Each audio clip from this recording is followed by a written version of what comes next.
Now it's on. Yeah. Hello and welcome to episode number 6 of the Miserable Metal Mind podcast, and it's the Christmas show. This is a podcast where myself, Thrash Tax Bolton, Don't Make Me Laugh, along with Paul the Machine Hutchings, introduce Simon the Miserable One to new metal albums. Simon famously pretty much hates everything since the 90s, although we have had one or two successes. We can be found on Spotify if you pay, with the full music that we pick, and snippets of the music if you listen on the free version. We are on Apple Podcasts and YouTube, but there is no music involved there. We are honoured and grateful for being joined this time by not one guest, but two. Podcasting legends with varying degrees of taste, but they always sound sublime, but don't always look it. On the airways. Podcasters that have a grunge section in their show which holds no grunge. A prog section that is just metalcore. And the thrash section, well, the thrash section actually does have thrashing occasionally. Two gentlemen who are undoubtedly being joined by a lovely cup of tea. Please welcome Neil Johnson and Chris Baldwin from the Monster Shop podcast. Hey. Thank you. That was a lovely intro, thank you. You're very welcome. Would you like to give a little brief explanation of your podcast and a bit of advertising? We have a podcast, and it has metal on it. It has occasionally grunge on it.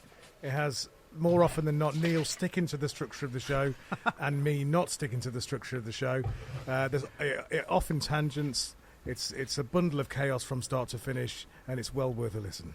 There you go. Well, we can That's confirm. it. I can't add anything to that. Well, we'll confirm it is well worth a listen. Thank you very So, much. Thank you. Thank you very much. shall we jump straight Why? into... Can I just ask a question? Go. Can I just ask a question? Why is it called Monster Shop? You don't sell anything. Oh God, I haven't thought about that. We went through a number of concept titles, and they were all shocking, like really bad. Well, we used to be the Doghouse. The So Doghouse, when because we were on always radio, at the Doghouse. When we were on radio, we used to come in to here to do this when we were in the shit, right? So when we were in trouble at home, we'd like come in here and we'd record. The Doghouse. And then we got fired from that because we didn't follow radio station guidelines. Yeah, Right. Twice. So we thought we need a new name, and then I can't remember, like a week or so before, you said something like you posted on Facebook, said, "Oh, I love this song, it's a monster." yeah. And I thought, yeah, I yeah. like that. We should do something with it. So we just stuck shop at the end and moved on. Fair enough. Little Shop of Monsters.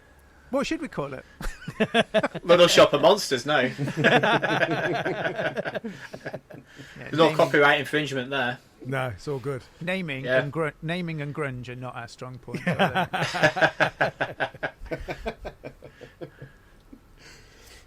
Right, well, we'll start off So we've been what up to. about you guys though? Because you've been on a journey with this. You know, where did this come from? Neil? Me, really. Oh, fucking hell. It's all me with it. No, that's not. That was not. Did you hear that, Paul? We don't mean fuck all. I thought of it. I do everything. I do. These two do nothing. No, I just had this idea. I contacted Paul and Simon, and they both said that sounds like a really good idea, really quickly. And yeah, the seed was mine, and that's it. Everything else is all three of us. How do you know each other? How did you guys meet? Are you... Oh, you're giving trade secrets away now. That we're not allowed to talk about that club. Oh. I had to think about that. Then I'm thinking, what's he on about?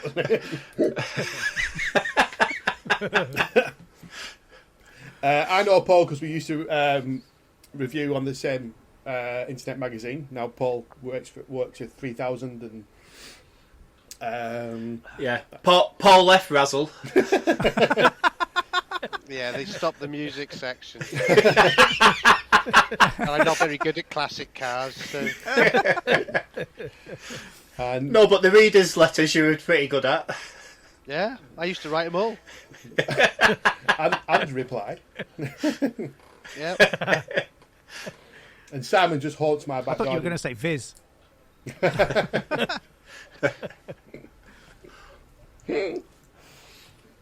So what made you two have a go? Oh, that's a good question. That is a good question. Yeah, that was your fault, wasn't it? Yeah, well, doghouse mainly. We were in the doghouse quite a lot. We know each other through our wives, which is very strange. Oh, it's that club. That kind of Same club. Are you in the same club? It was the kids mostly, wasn't it? It was, yeah. It was mostly family events full of kids and mums, and me and you in the corner going, Oh, "What the God. fuck is going on? Like, how do we get out of this?" Yeah. So and after like the 20th time of us like huddled at the back, we discovered we both like music, so it kind of went from there. Didn't Yeah, it? it did. Yeah. And then Chris can't say no, right? So honestly, you could ask Chris anything, and he'd go, "Yeah, oh yeah, I'll do that." And somebody said to him, "Do you want to do a metal show on radio?" And he went, "Yeah." No idea what was going on, how we might do it. So Yeah, and then we tried, didn't we? And we did all right. we did, yeah, until we got fired. It was good. And then we did. But what we keep doing though is we keep being constrained by radio, and then going, let's not do radio. Let's do Spotify only, because then Yeah. we can break all the rules. So that's It what we're doing. has. It's been a long journey of people telling us what we can't do, and then eventually, I mean, the radio, the local Derby radio was my favourite. Yeah, That was yeah. brilliant. We got in a lot of trouble from that. We had a proper stern talking to about. Yeah, content. Yeah. Right, come on. Please explain. Please explain. We did. It was a radio station really big into kind of mental health, and we're big fans of that too. And then I decided it would be brilliant to do a show whether I found this article about reasons to be committed to a mental asylum in the 1800s, and they all sound like Carcass songs and Bolt Thrower. They sound like these kind of crazy songs. And I thought it would be brilliant to challenge Chris if it was a real like Carcass song or a Napalm Death song, or a reason to be committed to a mental asylum. Now, we thought it was the best thing ever, and we were just pissing ourselves, weren't we? And then It wasn't good. no, it turns out No. that We're not allowed to do that. No, it turns out that wasn't grown up, and so we didn't broadcast on that station anymore. No. So now we do this. Yep. Well, it sounds like they don't have a sense of humour. No, I think they. No. I think they're just constrained, aren't they, by what their funding is, I suppose. So they've got to do as they're told as well as a bit of that. So It's about funding, isn't it? Yeah, But in yeah. all cases, it was all about ads. It was about funding. It was about our listeners and blah blah blah. And we just didn't care. So Everything's we always decided- about money. yeah. So about a year ago, we just thought, you know what? We've built up our following like twice now, and then lost it overnight, right? yeah, And like then, 7 people just gone. You know yeah, what I mean? know it's terrible. and then with the Monster Shop, it was really just, do you know what? We're just going to do our own thing, and if people come, they come, and if they don't, they don't. But ultimately, we'll do our own thing, and then we'll make that available to the radio if they want to use it. That's great, and if they don't, that's great too. We got fed up of doing that, so we're just on our own now. Yeah. Just, and to be fair, it's been quite. It feels quite free now. Yeah. You just, I mean, you can do what you want when you want, and you don't have to appeal to anybody particularly. So that's what we did. Good stuff.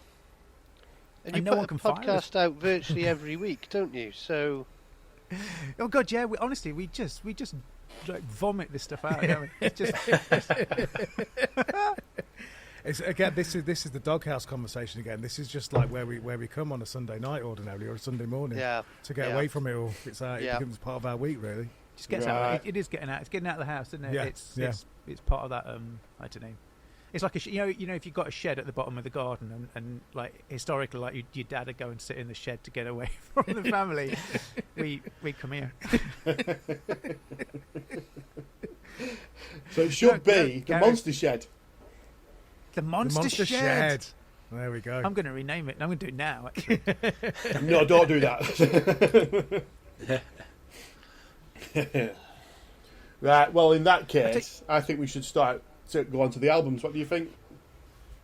Yeah, let's get down to business. Yeah, next Genuinely, we sometimes forget that we do a music show. time. Well, we don't. We don't do one. Do you know? I love your show. Your show's like the structure in it and the order. I love it. And they've got a theme tune, Chris. Oh, don't start. The miserable metal man. Who sings? Who did the music for? Who do you think? Have a guess. Was that you? Absolutely not. No. It was all. I'd like to say it's all me, but it's nearly all me. Is it? Yeah, I had the help of a really good mate who's a fantastic producer, sound engineer, and I went to him with a crappy acoustic track, saying I want it to go like this, and this is how it sounds. He basically did nearly everything else, and then I sung it. Brilliant! I love it. Oh, great! It's yeah, really it's cool. fantastic. I'm gonna. If only we had someone who could play the guitar and record. Well, it's all right. Neil will just turn around to me one day and say, "Write them a song." You should Write do them a that. song now. Yeah, well, we'll see. Do it now.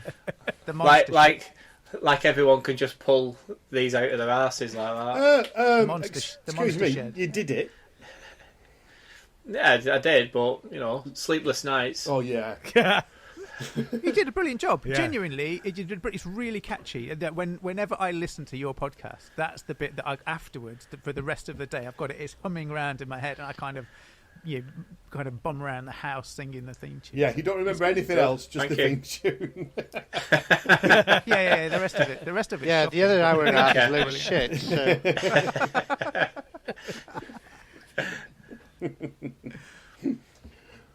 Right, I will explain what What our else? plans are then, yeah? Yeah, Okay. yeah, great. We are going to do... Oh, is that... No sirens there. We are going to do the top 5 of each of us, apart from Simon, who has no top 5 for this year, because he doesn't listen to new music unless we thrust it upon him. Because most of it's shit. Treat your face. So, I'll start with my number 5, which is Hellripper, Warlock's Grim, and Withered Hags. Been a fan of Hellripper for a long time. Started worshipping the goat back in 2017, and he smashed it with A Further Poisons, which came out later on. In fact, that was my number 2 album of the year that year. It's a one-man project. I'm sure most people know that. James McBain, very proficient, but he has a live touring band. Live gigs are incredible. I'm saying that I've only seen him once at the Damnation Festival, but I'm looking forward to Bloodstock next year. I love this album. Black and Thrash, love it. That's my number 5. What do you guys think? Oh. I love it. I absolutely love it. Yeah? I do. It's too short, but it's a good album. Were you aware of Hellripper before? They're a band that, like many bands, you see them and you see them on lineups and festivals and things, but they're not a band I've really spent much time. I heard the odd song from them, but this is the first time really I'd sat down and listened. And they're definitely on my list of bands that I guess that I'll look out for and pay more attention to in the future. But I liked them. There was nothing on there that turned me off. I thought it was really cool. It was quite I don't know how to describe it really, but it was I don't know. I quite like the speed and the tone of a lot of it. It was it was really cool. I didn't realise it was a one man band either until I kind of looked into it this afternoon. So. I didn't know that. Yeah, that was news. I thought it was very driven. It was very spiky, and I think with a lot of the sort of more the kind of the thrashier, punkier end of the stuff, I just sometimes struggle with the vocal delivery because I'm a singy-songy kind of person. Okay. So sometimes for me that can be a bit of a barrier on first listen. But yeah, no, it's all good stuff. Of all the albums that have been submitted, I don't think there was anything that made me go, oof. Everything was great. Right. I don't think we're going to be able to say the same, but we'll see.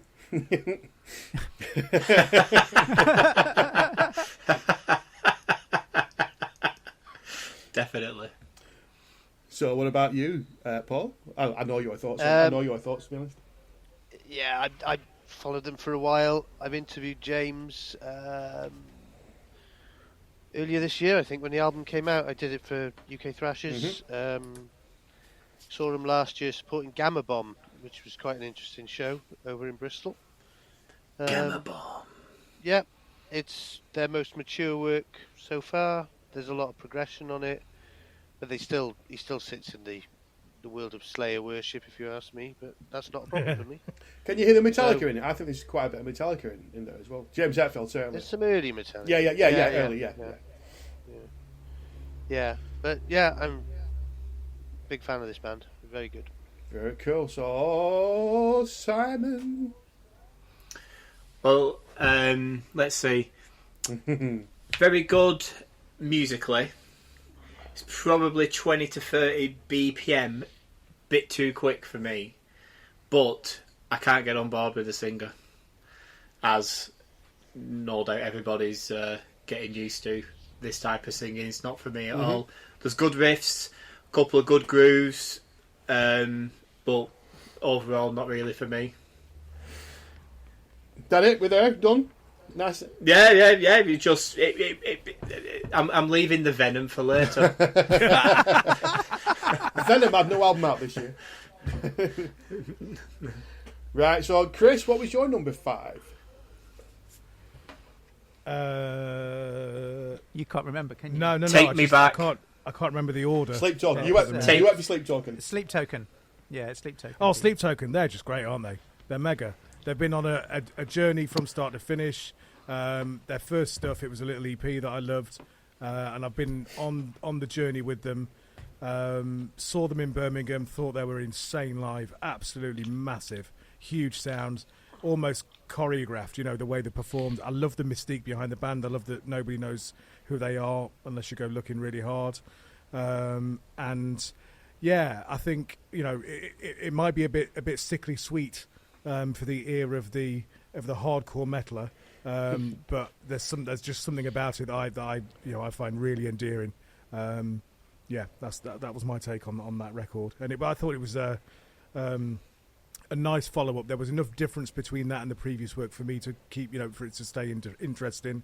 But there were enough new things and enough kind of, I don't know, enough similarity to make it, you know, part of that same body of work. So it sounds the same as I don't mean the same. The earlier stuff, there is a progression through it. It's all the same. Not all the same. Yeah, I'm not. yeah, that sounds like There's something that sticks the same. There are characteristics that thread through for sure. Yeah. What about you, Neil? What I think you like that as well, don't you? Yeah, I do. I quite like this kind of modern take on metal. I think you know, if you look at the way I guess metal has progressed over the years, there's a tendency every now and then for it to kind of shoot off in a weird direction, and the metal community always hate it. Like when new metal came out, it's like, oh, no one really likes that, but everybody else liked it, right? And I think like the Sleep Token, there's a bunch of others like Spirit Box as well, kind of similar in this area, I think. But I don't know, it feels like an offshoot of metal that's finding its feet, right? It feels like something that's being innovative rather than just churning out the same stuff that we've done for 30 years. So I quite like it. There's bits in there. Bits of it are kind of, I'm at the probably more extreme end of metal, right? So I quite like the louder and noisier end of stuff. So I quite like that. I like it when it gets all kind of in your face and a little bit growly. Some of it's a little bit too gentle for my taste. But as an album, I quite like the way it flows and the way it quite progresses. Live show's brilliant. I quite like that whole like thing around the band where it's, you know what I mean, it's not just like 4 blokes standing up and playing in a band. There's all this like theatre behind it, if that makes sense. So I quite like that stuff. Right. Well, before I'll have to jump in. Yeah, it's not for me, and it's not because I'm hardcore metal. It's not. It's just pop music to me. I don't get it. I there's nothing that grabs me at all. In fact, 2 of the albums that were chosen for this, I had to turn off, and this was one of them. But it was just out of boredom, not hatred. It was just boredom. It's just nothing there for me, I'm afraid. Is it not? It's kind of lack. I tell you what's missing. What I said, what's missing from it is it's that you know, those kind of chuggy riffs. Riffs, any riffs. It's not built. It's not built on that, is it? It's a very different song structure. I am a riff man, and there's zero for me. So please don't get me wrong. I am not gatekeeping. I am not saying this shouldn't exist, but I am saying it's not for me. Paul? Excuse me. Oh, he's dying. Yeah, I've got written down here, this is a boy band that suddenly found a guitar. But clearly don't know what to fucking do with it. No, not for me either, I'm afraid. I scratched my head. I managed to get through it all, but it was just boring. Yeah.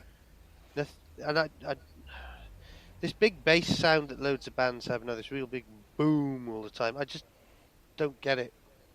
So I think I'll just say that. I just don't understand why they are so popular. But then I'm very old, and you see my number one choice is very old as well. Yeah, So yeah. I think they are. I mean, they are very.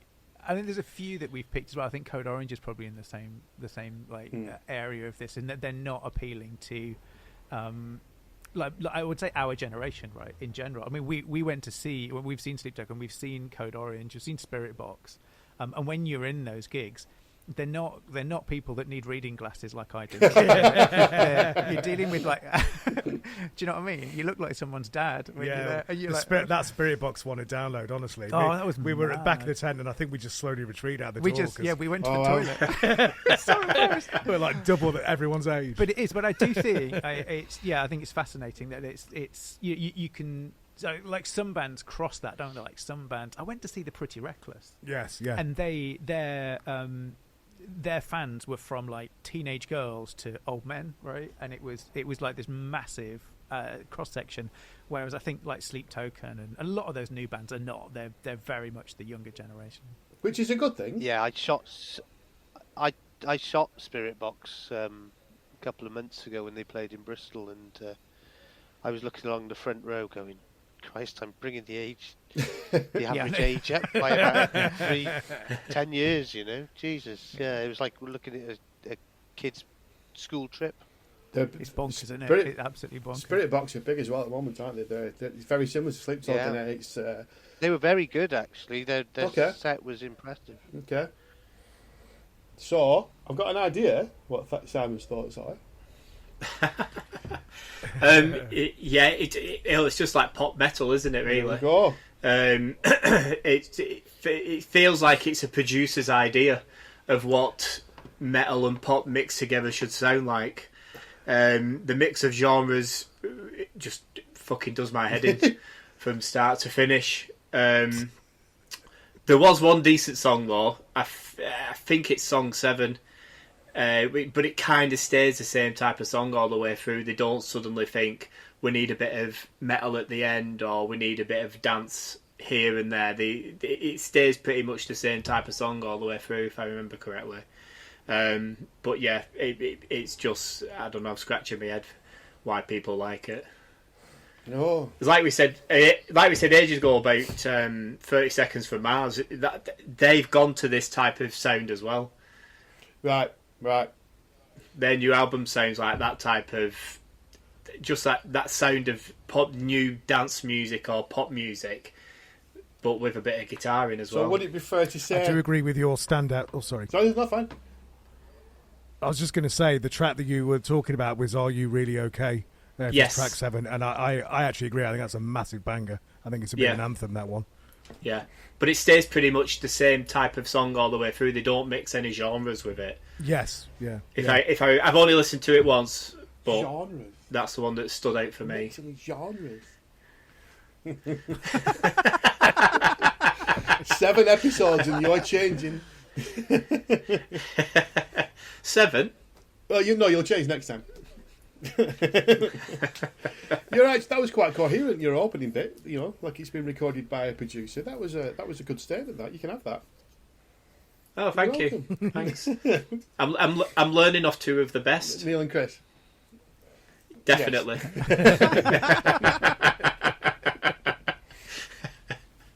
Right. So we're going for us 3 know Monster Shop. Yes. Right. My number 4 was Fires in the Distance. Wait a minute. Well, go on. Have we got an email? Well, no, not yet. That's after.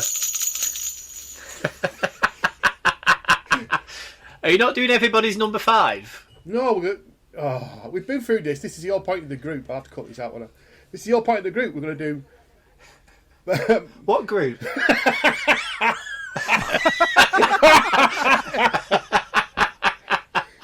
Our group? Or have you got a group that I'm not involved with Neil and There's Chris? certain groups that you're not involved with. I know that. There's. We said because we might split it into 2 shows, or I might split it into 2 shows because you do fuck all. That we'll do me and Chris talk right through, play a couple of tracks. and then Neil and Paul will go for a dance. All right. Which we've already discussed. I've even seen you in person. We sat there driving to a gig and spoke about this. Right. Right. Okay. I thought we were all going to go 555, 444. No. I'm glad your world is exactly the same as mine. Me and Chris will do this exactly the same things, and then you look at me with like big eyes, going, "What are we doing?" Right. I'll start again then, shall I? Right, come on then. All right. All you. Count yourself in. What? I'll count down from where? From what? So where are we going? What are we doing now? You're number 4. Yes, my number 4. Spoiler alert, it's shit. By the way. Can I start, please, boss? We could just condense the whole show into like 5 minutes. It'd be brilliant. Yeah. Shit, and shit. Oh shit! Oh, and I quite like that one. And then shit. Do the Christmas bells and then fuck off. I'd just play the theme tune, do the bells, theme tune again. That'd be it. You'd be happy anyway, Neil. It's still messed the video up on that. Oh. Such a virgin. Right, come on. Be professional. My number 4 is Fires in the Distance Are Not Meant for Us. So with this, I will give my opinion, and then I will give Simon's opinion as well. I love this album. I love a bit of mellow doom, so this is right up my street. This is a very good example of that genre. Slow, dark and powerful. Guitar sound that's cool. Growling vocals. This works for me a lot. The keyboards add a little extra to this album, adding a little fresh sauce to the killer riffs. It's a very good album from this American 4-piece. It's slow, metal and haunting. And Simon thinks, "Oh, I'm sat here in my garage of malice. Oh, I wish they'd just do a 3-minute song. I loved it back in the day. I loved it back in the 80s when all songs were 3 minutes. Oh, and that singer. Oh, I want clean vocals like White Lion used to do." Don't get me started. Hey, good band, White Lion. And don't get me started on those plunky keyboards going on and on and on. It's just irritating. There we go. That's my impression of Simon. Right. Well, all I can say is I fucking love this album.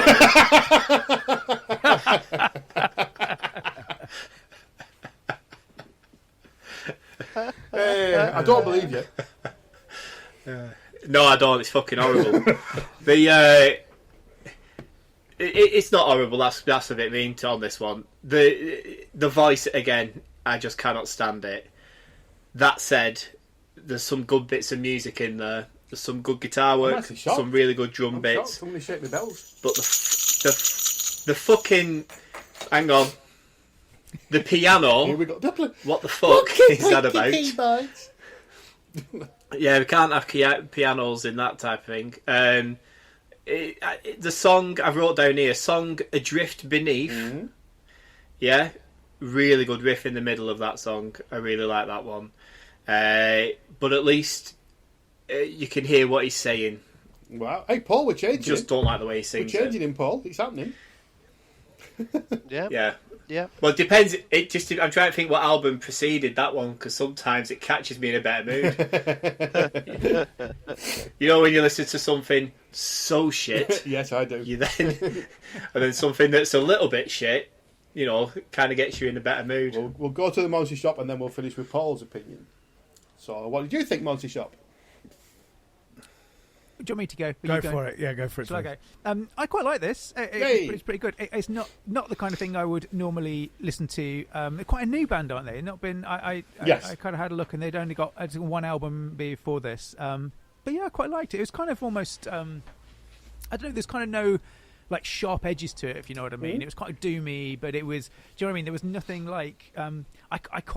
I quite like stuff that's pretty savage and pretty sharp. I mean, it kind of has a. It's the kind of thing that would make your mum cry, right? And I thought in here there was nothing in there that was like that. It was kind of pretty smooth, pretty. I like some of the riffs in there.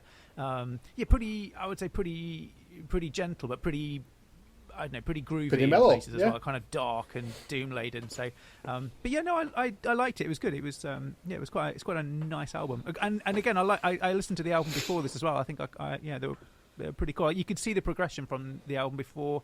I forget what it was called now. I can't remember that, either, but, actually, but yeah. But yeah, it's pretty good. I thought you could see the progression. You could see the songs getting a bit better. You know, just the structure and the complexity got a bit better, I think, for this album. But yeah, it's nice, I thought. I think I was the same as Simon on this. I like that adrift beneath the listless waves. And yeah, but you know, nothing really to add other than I like the sound of it. I like the production of it. I thought, you know, some of the things aren't to my taste in particular, because I like, you know, as I say, I'm Radio 2 man. But I, you know, there's not much in there that I didn't like. Okay, Mr. the Machine. Yeah, no problem with this at all. It's a little bit generic for me, but then I think melodic death metal does kind of merge quite a lot. There's so many bands in this genre that it can be really difficult to actually work out who is who. But nothing really to add other than it was perfectly enjoyable. I can't remember a thing about it now, but I did listen to it weeks ago. So Such a professional. I know. There we go. It was all right. Yeah, not bad at all. Okay, Chris, you're number 4. You remember what your number 4 was, Chris? It was the Pumpkins, wasn't it? It was Hacken, I believe. No. It's like Oh, Hacken. Sorry, the Pumpkins was the next one. Right, Hacken. I love Hacken. Hacken and Mega. And I don't know, they're like as mad as a box of frogs, but the musicianship is absolutely insane on every record. And this one in particular, I tell you what, it's like prog metal music, but really eccentric at the same time. And it's that eccentricity that I keep going back to. And that they're not afraid to be whimsical. They're not afraid to throw things in that you really shouldn't put in there. And I just like it. I like all that stuff. Marvellous. Neil, you agree, do you? I did. I liked it. You know, they are. There's something about prog metal, like British prog metal bands, and these guys kind of have it. I think is that like eccentricity a little bit. You know, they kind of do like bonkers stuff, right? There's kind of a groove to it, and there's a weight to their sound, but you never quite know what they're going to do. They're kind of almost going to go off on this kind of whimsical like melody or kind of slam into something. So yeah, they're a really cool band. They are again got quite a cool live show as well. They're all right, okay. Yeah, they're pretty cool. I like them a lot. They're a band. Again, I've been discovering a prog. It's not my natural area, so I've been discovering prog over this year. So yeah, Hacken, Tesseract, and a bunch of others are bands that are they're new to me over this year. So yeah, Hacken are a band I've kind of grown to get into a little bit over the past few months. And what about you, Paul? What do you think? I struggle with some of the vocals on this. I've written down here, vocals on Beneath the White Rainbow are truly terrible. No.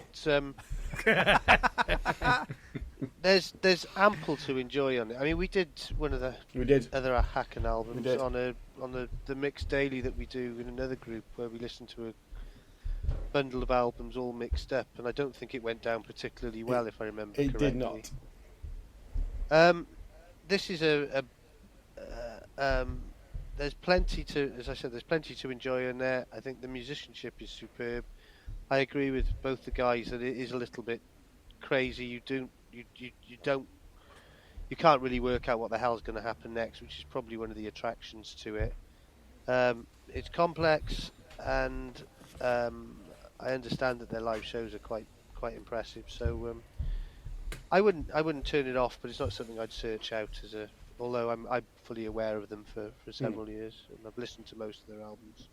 I think I'd concur with that completely. You can hear the talent shining through. I just struggle with the songwriting. I don't really hear any songs, but yeah, there's definite talent there. It's just one of those. I listened to it. I got through the whole album. I can't say I hated anything, but I didn't feel the urge to go back to it and play it again. Or see them live, even at a festival. I probably wouldn't even walk over to the stage and I don't think I would go. Simon. I hate prog metal. You just hate. Well, that is true. Sit here in the garage of doom, hating stuff. Garage of Malice. Garage of Malice. Sorry. How many songs were on this? Was it 7 or 8? And it was like an hour and something long, and my heart just dropped. I thought, here we go. There's a couple of 9-minuters coming here. They are really good musicians. You can't take that away from them, and they are talented. It's just prog metal to me is rock metal's answer to smooth jazz, and I don't like smooth jazz. But I thought you were a big Tool fan, Simon. Yes, Avin.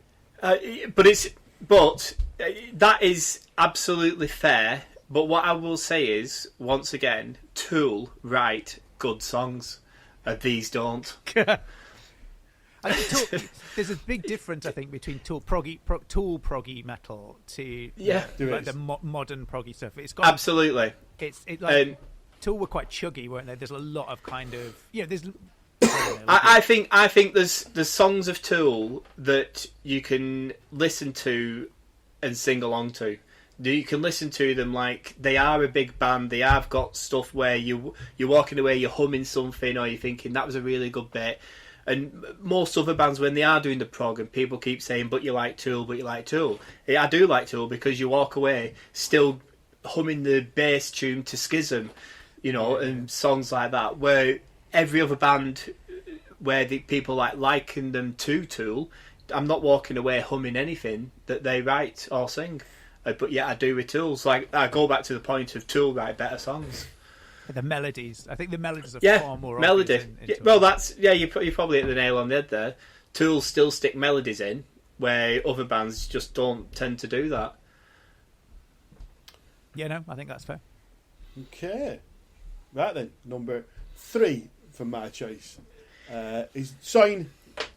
We went through this last time, so I don't need to speak very much about it. So talking of Tool, it's similar in some ways. The earlier stuff was a lot similar, I would say. A lot more similar, to use the correct English. But yeah, it's a wonderful album. It's not up there with my favourite, as discussed last time. The lovely Gilmour guitar work always gives me goosebumps. But yeah, that's why I chose this one. It's still a mega album.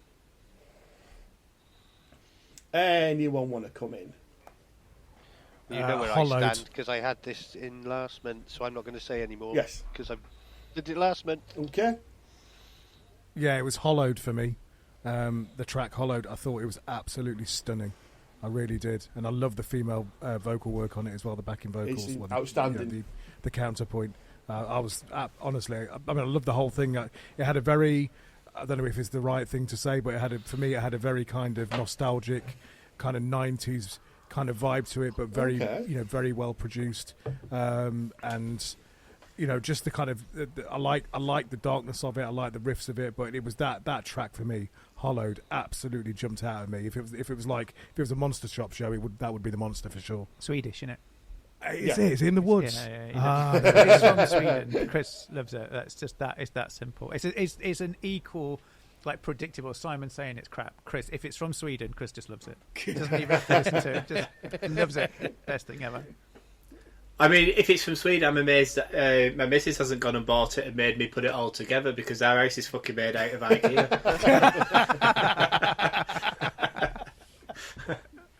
Oh, brilliant. I liked it too. I thought it was pretty good.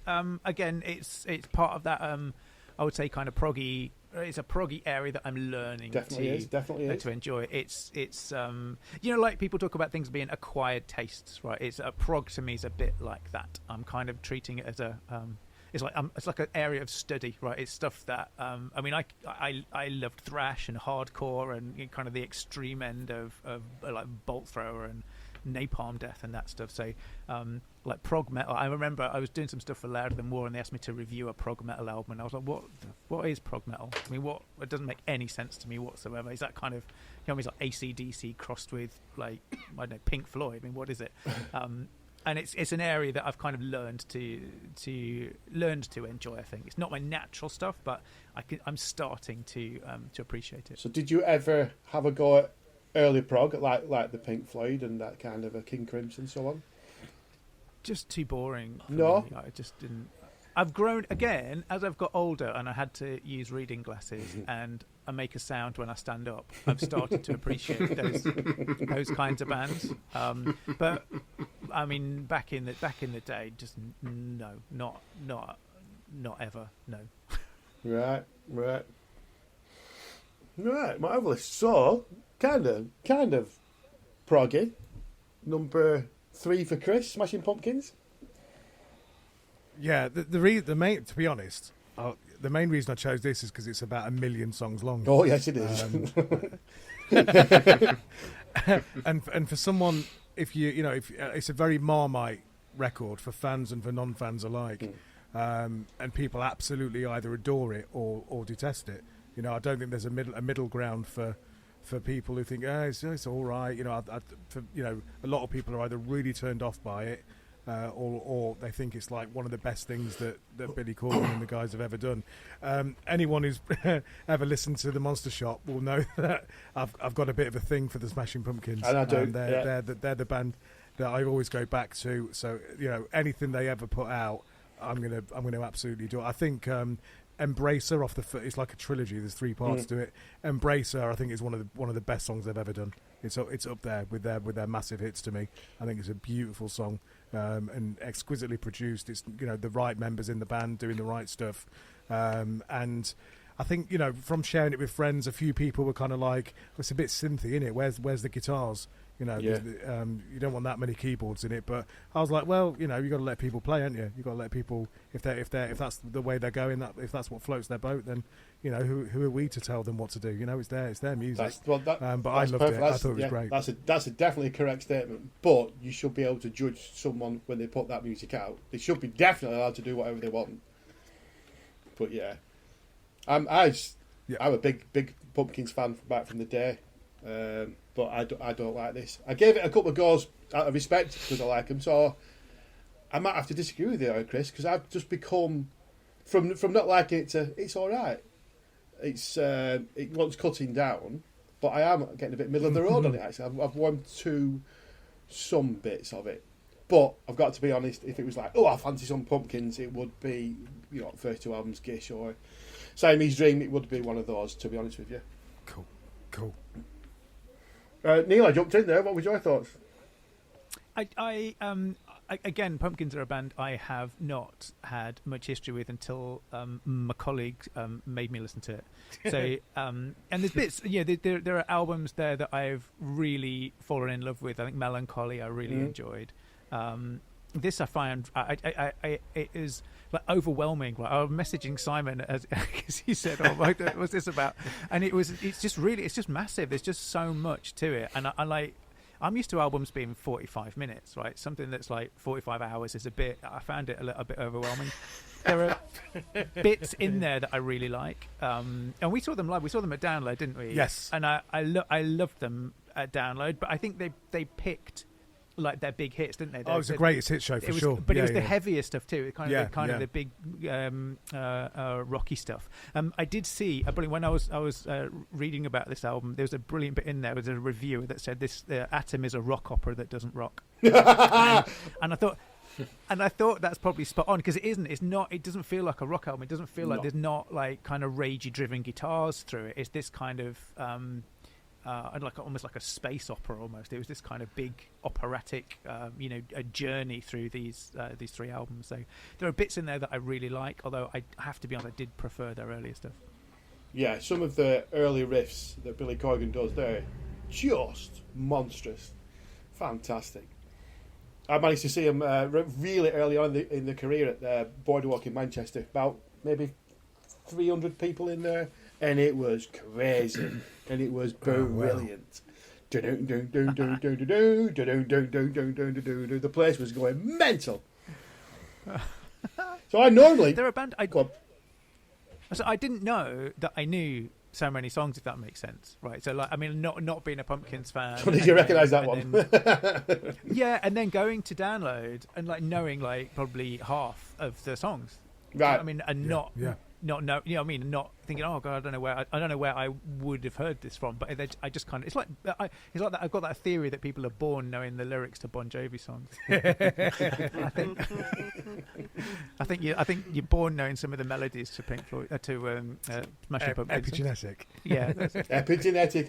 Yeah. I just heard that yesterday from yourselves. You know, it just makes words up, and you go, oh yeah, that's great. Yeah. Oh, so is that not a real word? I think it probably is. All right, because I was convinced, so you had me.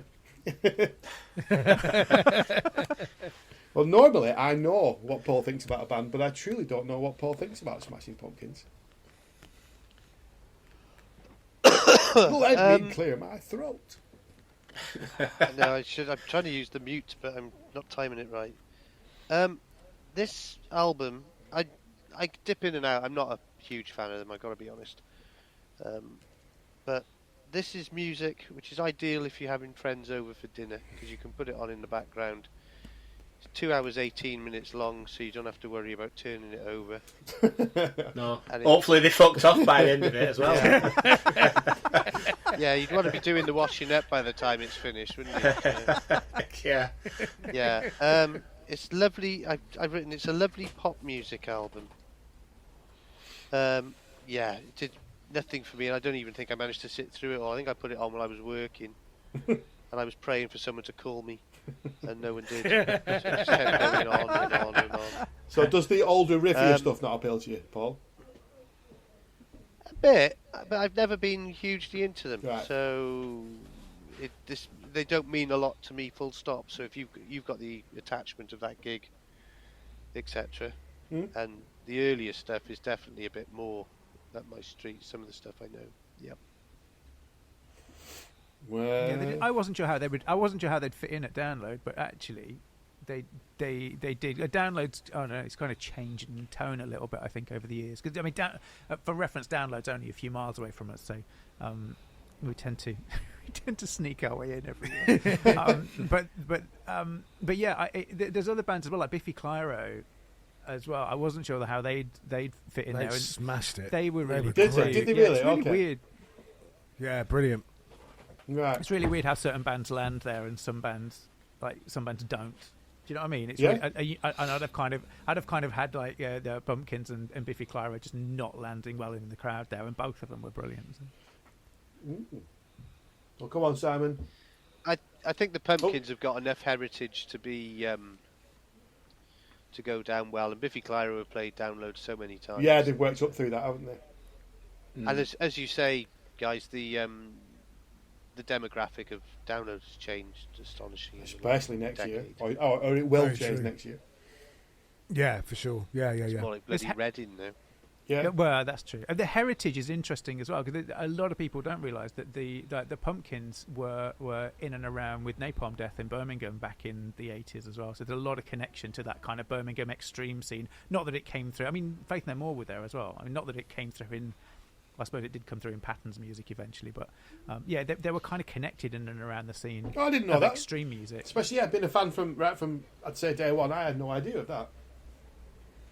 Yeah, there's all kinds of bands actually that were kind of just hanging. I say hanging around. They were just in that sphere of influence. They were in and around that area.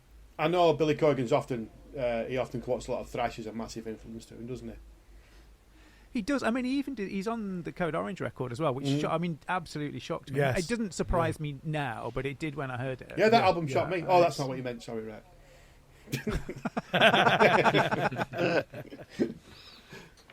So, go on, Simon. What did you think? 33 songs. 33 songs. 2 hours and 15 minutes. Fucking hell. Did you listen to it all, or did you? I did. No, I listened to it all. There's 3 albums in there for me. One being a really good rock album, one being a really crap pop album, and one being just some sound and whining shit. If I totally get that, you know, they want to do their thing, and if 33 songs what they want to do, that, you know, that's fine if it's meant to be an opera and whatever. But you could easily make one good solid rock album in that. There are some really good songs on it. When they want to, you know, turn the guitars up and rock out, then I think they are really good songs in there. But it's just surrounded by shit for me. I can't think of a nicer word for it, really. It's just it's that again. It's the blending of tones, isn't it, that a lot of bands seem to be doing now. Again, though, amazingly, I've never been a massive fan of the Pumpkins. Is it 1979? Yeah. That's a something like that. Is it it goes like that? Oh, you might be thinking about Cherub Rock. Cherub Rock, Cherub Rock's the other one I was thinking of. That's what I was doing. Yeah, both of them songs are bangers, but it's kind of where I finish with the Pumpkins after that. But like I said, there are some really good songs on there, 10, 11 decent rock songs, but I just think the other 22 songs... You know, who the fuck thinks? Do you know what that is? They've released 33 songs because everything's downloaded. If they had to pay for a fucking triple vinyl, they'd be that. We're not fucking releasing that. You can fuck right off. I'll tell you what, it'll you've got be a very good point there. Yeah. In the digital age, you can release as many songs and say that's your album as you want. If you're never going to bring an LP out or a cassette, you imagine the size of the cassette. It'd be 4 cassettes, something like that. Have you noticed, Paul? It'd be Use Your Illusion 1, 2, and 3. Paul, have you noticed? I had the Simon's same made a thing good with point twice now. Write it down. Sorry, Neil.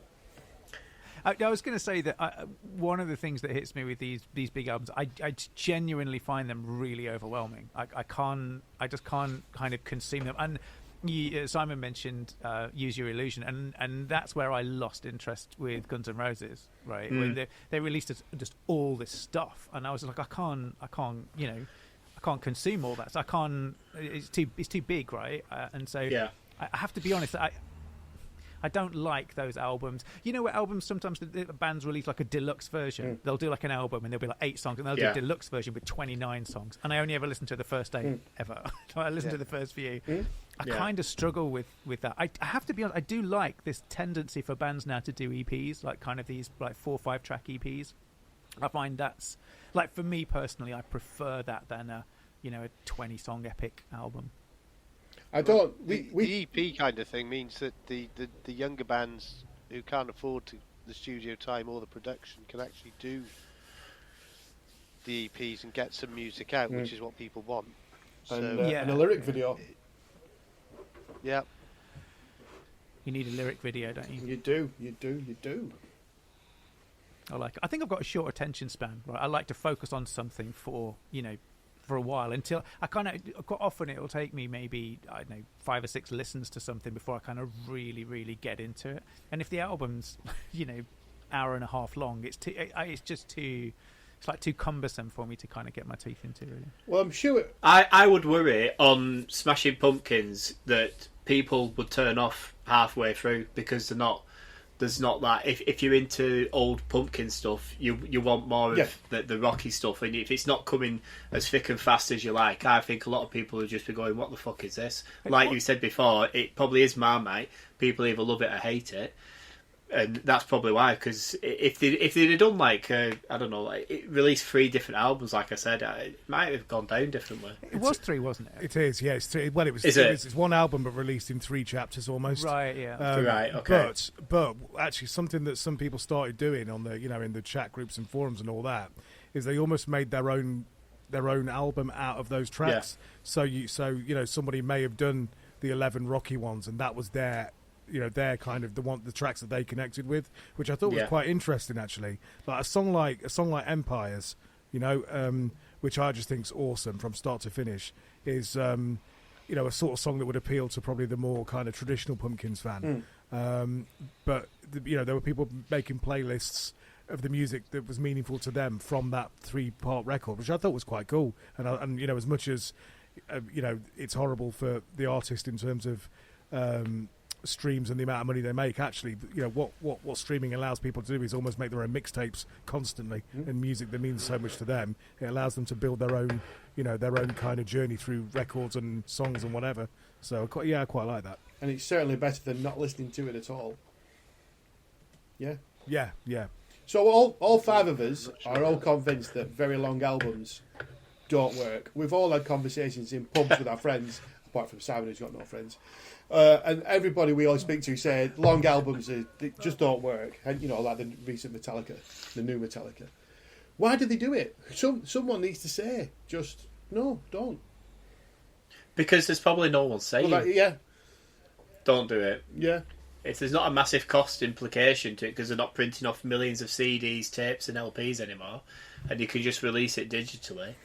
I mean, how many people, how many producers or anyone turns around to Metallica? No one's going to turn around to Metallica and say, no, you're right. Cut that song down by 3 minutes. They're not. They're not, are they? And who can say they're wrong? I mean, it did well, didn't it? That album. I like it as well, but yeah. Yeah, but Metallica's album would sell just like Maiden's would if it was Hatfield and Bruce in a farting competition, wouldn't it? I'd buy it. We know. Are, see? It'd be our album of the year. Right, hey, we better move on, aren't we? Right, so my number 2 was Black Braid. So we don't really have to go too much into that one from myself, as I've already done that. Black metal belter. So yeah, one man talent. Loved it. That's. I shall hand that over to you guys on your thoughts. Well, I'll go first and get it out of the way. Awful. I hated it. Listen to the podcast. Neil and Chris. I liked it. I when we listened through this, I think I picked it as our monster last week or the week before. It was the wolf and the hunter thing. You did? It was, Yeah, I you really did. liked Made it. me happy. I really liked it. Yeah, it was good. It was an album that I was kind of aware of. It's one of those albums that, when everybody's gushing over an album and saying it's the best album ever, I'm like, oh, fuck that, I'm not listening to it. And I did that with this album. I just saw so much positive. When everyone's, it's just overwhelmingly positive. I thought, I'm just going to totally ignore that. And then when you put it in your list, I thought, I've got to listen to it now. So, and I loved it. I thought it was brilliant. And went back and listened to older stuff and. Yeah, I thought it was great. Really, really cool. It's a great album. I mean, bits of it don't work for me, but as a whole, as an album, it was something that I would gladly sit and listen to. Yeah, by choice. It's an album that I think I'll probably go back to and listen to in the future as well. It's a good record. Chris? Yeah, I really really enjoyed it. I really enjoyed the kind of the sort of contrast between the sort of bigger, darker, heavier things, and then this kind of beautiful sounding folky acoustic stuff that threads through the record as well. And yeah, I just is it Swedish? No. No, American. Yeah, he's an American Indian. Oh, is it American? Yeah. American. Right. Oh, really? Yeah. I mean, I just thought because it was in, it might have been that automatic Sweden thing that I like. Reminded me of Zealand Ardor, but Yeah, that's what I know love. Oh, yeah, I love that. Oh, okay. This, people don't like Zealand Ardor, but I loved it. I thought it was excellent, and it actually, it made me want to listen to more. That's what I got from it, and there was bits of it that reminded me of bits of Opeth as well. Yeah, I got that sort of thing, and I do like Opeth. So yeah. Well, it's one of my favourite bands, and same for Paul at Opeth. So yeah, no, and that's a first statement also. So yeah, go on, Paul, quickly, because you're gonna. You know what I think. I do. I reviewed it before. The good thing about it was I hadn't played it for a while, and then you played the Black Braid track on the podcast. Was it last week or this week? I can't remember. And I actually found myself, because I often listen to podcasts when I'm driving, and it made me go and listen to the album again because I actually remembered how much I'd enjoyed it. So, yeah, fine with me.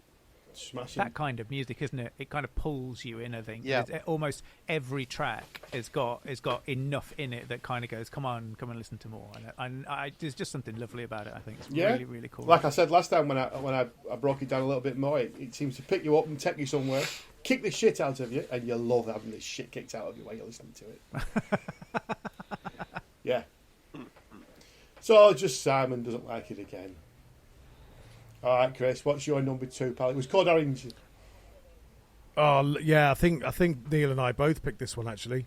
You did. And it was, I've always found Code Orange intriguing as a band, and I didn't necessarily get it, but I found them interesting and intriguing. And when Neil chose one of the songs for the Monster Shop, I think it was the Mask one. What's that called again? Oh, the Mask of Sanity. The Mask of Sanity Slips. It was that. I think you picked it as a monster, maybe, or a new. Yeah, it's quite industrial sounding. That one. And yeah, I was sold on that. And then when the album dropped, I went through and listened to the album, and I can't remember whether you picked it before or after the album was released, but I spent time with that album on loop, which I loved it. I thought it was great from start to finish, and I thought it travelled. It took you on a journey. And I really enjoyed the songwriting on it. I thought it had enough variance to keep you interested, but enough similar to keep it kind of cohesive as a body of work. I think it's just because it's got Billy Corgan on it. And it's got Billy Corgan on it. That's it. That's the only reason you like it. I was dead shocked that you chose it. If I'm honest, yeah, I was great. really shocked.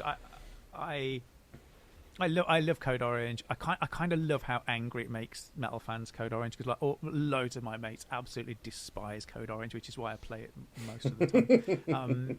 And I love Underneath. So this album, I really like this album, but like my love for Code Orange is from the album Underneath. They're a hardcore band ultimately. If you go back and listen to Underneath, it's kind of savage hardcore. Is that the first one? Really, is that the first album? Yeah, the first one. It's really vicious. And this is kind of, I don't know. I kind of envisage that they've kind of watched Sleep Token and gone, oh, I suppose we should like put some soft bits in. But I do really love the album. There are bits in there that I think are just fantastic. The Mask of Sanity Slips is one of my standouts of the year. But I think it's kind of, they're almost mixing this kind of industrial and hardcore. I like what they do with stuff. But yeah, they're a funny band. They're a band that are just truly divisive. People, lots of my mates wouldn't.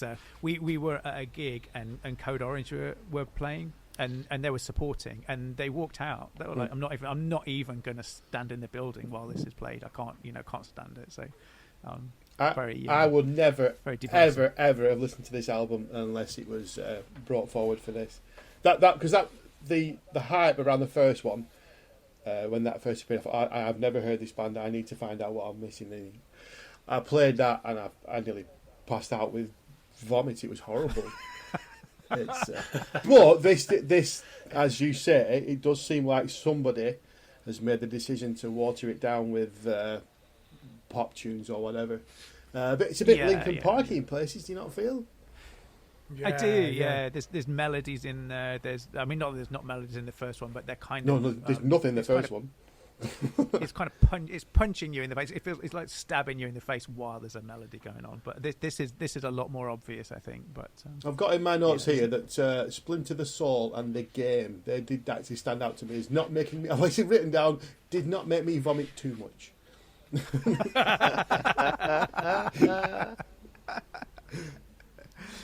But yeah, no, do you know what? Do you know the thing I really love about them is that they're not generic. You know, in the world of metal today, it's really difficult sometimes when you listen to so much new music. And every Friday, I kind of go through and I skim through the new music that's there. And often I'll go through maybe an hour of it, and I just think it all sounds really generic. It all sounds kind of the same, and it's sometimes something will like absolutely leap out. Sorry, I thought we were listening to Neil then, not Simon. Neil, what do you think?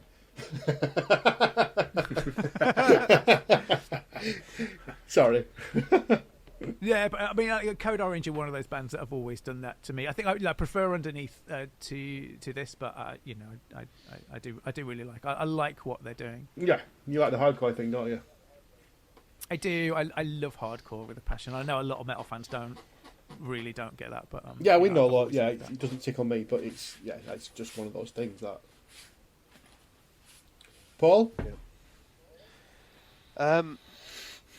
Yes, I hated it, but I remember watching them. They were on a three band bill with. They were the middle support when I saw Gojira in Bristol a few years ago, and it was Car Bomb that opened, and then these. And by the time these had finished, the only reason I hadn't walked out was because the venue was full and I had a space on the balcony where I could see. But I would have been in the bar if I could have got out of there. I understand why people like him, because they're innovative, they're doing something new. Unfortunately, it's the old man in me. I've written down here, I think it must be a young person's thing, because I just don't get it. Part of it sounds like a radio being tuned.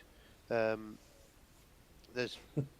it's heavy. They were interesting to watch live, but I just don't get it. So I didn't like them live. There are bands that It's weird that there are some bands that I just don't get live, and Code Orange are one of them to me. They kind of make sense to me on headphones, but not in the live world.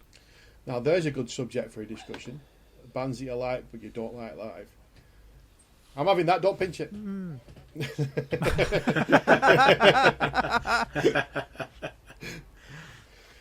Simon, Code Orange. Will it be being played in the garage of Malice? I bet Simon loved this. Yeah. I can imagine him loving it. I do. Well, the first thing I wrote was "What the fuck."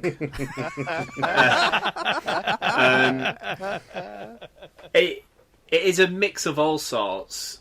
The most of it, not in a good way, but it does feel like you just said Linkin Park. It does feel like a throwback to the early 2000s for parts of it. But a lot of the songs are erratic. They're all over the place. Whether that's what they aim for, then they're hitting the mark on that. And I couldn't get on with it at all. Some of the songs sound like they should be like the last song of a horror film. With the credits going up. Yeah, you could hear a lot of the songs on that, that type of thing.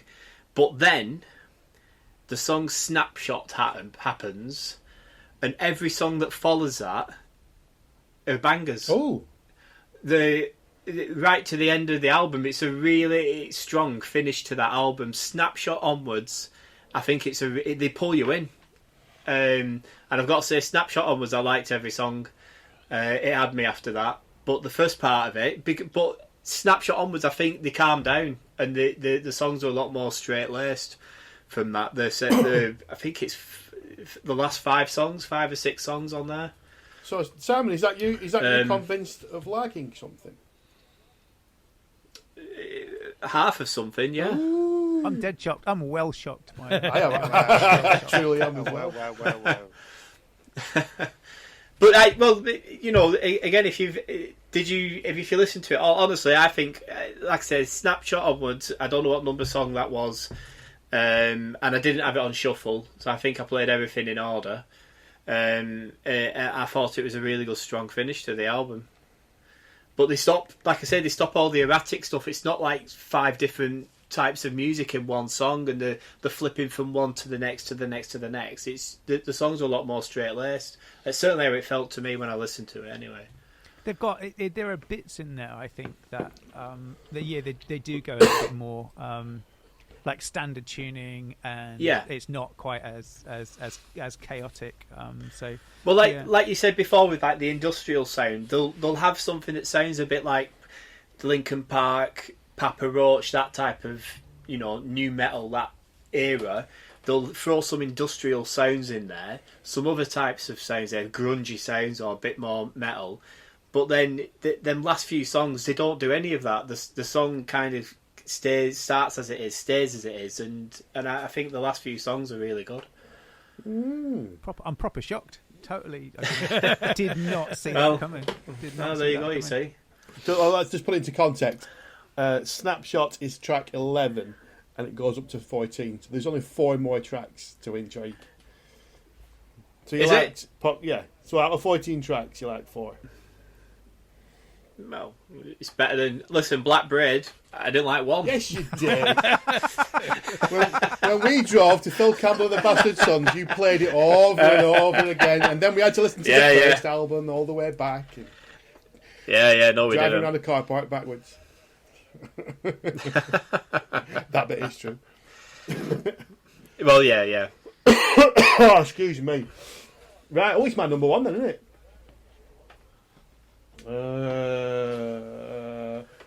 Obituary. I know what it is. I'm just clearing my thought. Yeah, Obituary, Dying of Everything. Like many a fan of a heritage band, when a new album comes out of that band, you're filled with dread and a little bit of excitement, not knowing if the album's going to be any good, whether it's going to rock your world or whether it's going to break your heart. Fortunately, I think this was a brilliant album. In fact, in my humble opinion, it's one of the best in a long, long time for this band. The Tardy Brothers, showing some younger ones how it's done, with exciting drum fills and nasty, powerful vocals. You even got John Tardy able to turn into a lyric. Love this album, and for this, I will choose the track Without a Conscience. So, there we go. What do we think, people? All right. Do you want me to go first? Whoever wants to. I will go first, because you might be surprised. This is what I wrote. This is Obituary doing what they do and doing it well.